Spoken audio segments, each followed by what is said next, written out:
இயேசுவின் அன்பு இதயங்களுக்கு காலை வணக்கம்.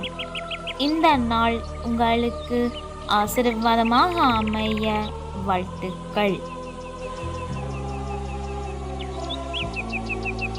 இப்புதிய நாளுக்கான ஆசீர்வாத இறைவசனம் இணைச்சட்டம் அதிகாரம் 28 இறை வார்த்தை 9.